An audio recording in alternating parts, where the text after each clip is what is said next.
數學咧係啦，一定係由簡單去到複雜去講個概念嘅咁樣。咁你大家係啦諗下先係啦。當你哋諗起話啊教小朋友數，第一件事其實你哋會點樣？嗱，第一個諗法係啊冇對與錯嘅係啊。第一個諗法你會點樣去教佢哋先？從咩開始？你第一個諗法先係啊。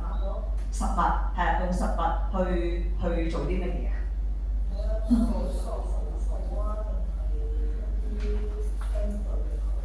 係啦，佢係啦，用啲實物去數啦，係啦，簡單係啦，最簡單就係講件實物，因為所有嘢都係用具體去開始先嘅，係啦，用一個實物先，係啦，簡單先去到點樣為之複雜，就係開始就好多數量多，同埋開始好抽象㗎咁樣。由慢慢具體到實物，跟住就去抽象。所以你見到咧，咦？點解數學咁得意嘅？數學係啲數目字嚟啫嘛，點解有咁多嘢玩嘅咧？咁就全部都係具體嘅玩法啦。係啦，咩係啦個目的嘅喎？目的就係加強對數字順序嘅認識，係啦，就所謂何謂係零啊、1、2、3、4，點解會有個順序嘅咧？係啦，啲小朋友，我哋而家一聽就大家就會明白，哦，係啊，0係最細，9係啦，係9係大啲喎，即係如果咁樣 compare。但係喺小朋友嚟講，其實佢哋唔知道係咩嚟，咩叫9啊？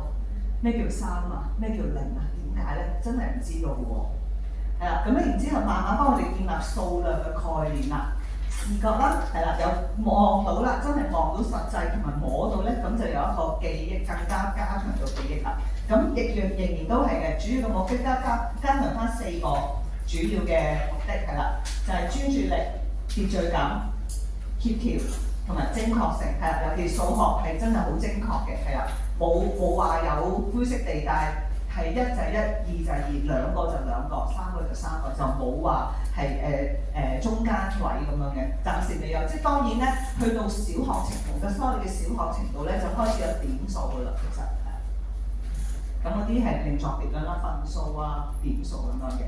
係啦，咁所有嘅教育都係啦，5個範疇都有直接同埋間接目的嘅。直接就係可以望到實際、望到知道嘅，咁咧就係透過生活嘅經驗啦，去熟悉數學。係直接目的，一望就望到啊，見到有啲實物啦、數量啦，係啦，數量、形狀啦，係啦，慢慢幫佢建立一個好抽象嘅概念，明白到佢哋之間係其實目的都係邏輯，數學真係講邏輯嘅，係啦咁樣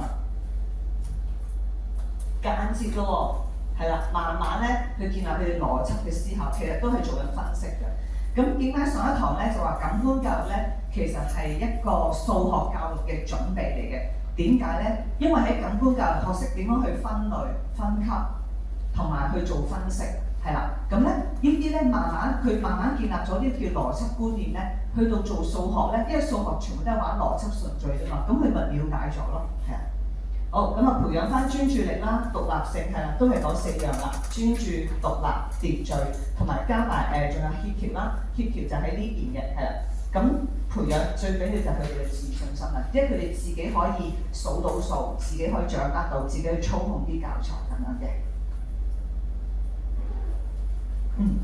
好啦，數學啊嘛，咁數學咧就一定會有講數量啦、數字啦、數名嘅。其實咧數學嚟講咧，有呢3樣嘢缺一不可嘅，係啦。我哋講咧一個數目字，一個1，係啦，1其實代表啲咩咧？1咧其實係一個數量，即係有多少係啦，幾多係啊？多少多係100啊、1000啊、2啊、2個、3個係數量嚟嘅。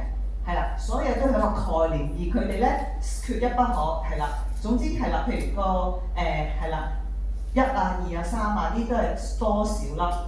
OK， 咁咧頭先我所講話，數1、2喎，3啊，咁有咗個數量知道咯喎，咁我哋俾個名佢，俾個名分佢啦。哦，原來2件嘅就係2啦，2係啦，名稱有咗個數量，跟住有個名稱係啦，幫佢命名翻咯喎。